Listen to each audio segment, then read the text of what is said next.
मैत्रेय मुनि के साथ चर्चाएं की, सृष्टि के विस्तार के बारे में चर्चाएं हुई, सृष्टि की रचना कैसे हुई बताया।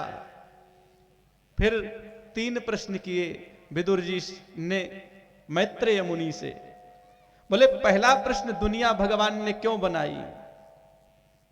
दूसरा प्रश्न, कोई दुखी है तो इतना दुखी कि सुबह कमाए तो शाम को खाए, और कोई सुखी है तो इतना सुखी कि घर में बैठे वेतन आ रहा है 2-2 लाख रुपए महीने, और वह कभी धर्म नहीं करता। और कोई दुखी है तो इतना दुखी कि सुबह जब कमाता है दिन भर तो शाम को भोजन होता है। तीसरा प्रश्न, भगवान अवतार क्यों लेते हैं? पहले राक्षसों को जन्म देते हैं, फिर अवतार लेते हैं और कहते हैं कि चलो खबरदार हम आ गए, और राक्षसों को मार देते हैं, भक्त को बचा लेते हैं। मैत्रेय मुनि हंसे और बोले, महात्मा विदुर, इन प्रश्नों का जवाब आपके पास नहीं है, मैं नहीं समझता। आप जानते हैं, लेकिन आप यह भी जानते हैं कि आगे कलयुग आ रहा है, और कलयुग में लोगों की यह वृत्ति होगी, लोग यह जानना चाहेंगे। तो कलयुग के लोगों के लिए इन प्रश्नों को छोड़ा।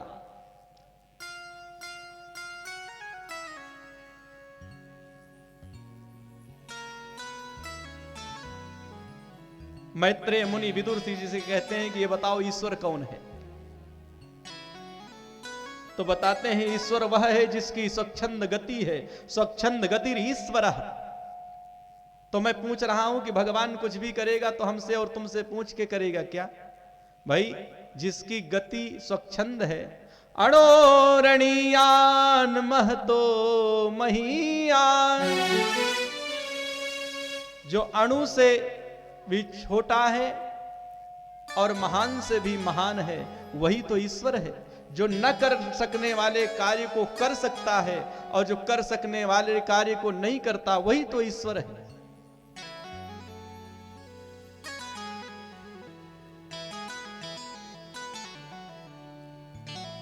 भगवान ने दुनिया क्यों बनाई, ये प्रश्न नहीं है। भगवान ने इतनी दुनिया सुंदर क्यों बनाई?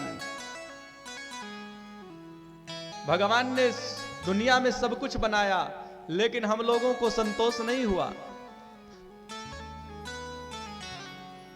और हम लोगों ने उसी जो भगवान ने बनाई उसी को कन्वर्ट करके अपने घरों में समाहित कर लिया। भगवान ने रहने के लिए गुफाएं बनाई, हमने उनको रूम बना लिया अपने अपने घरों में।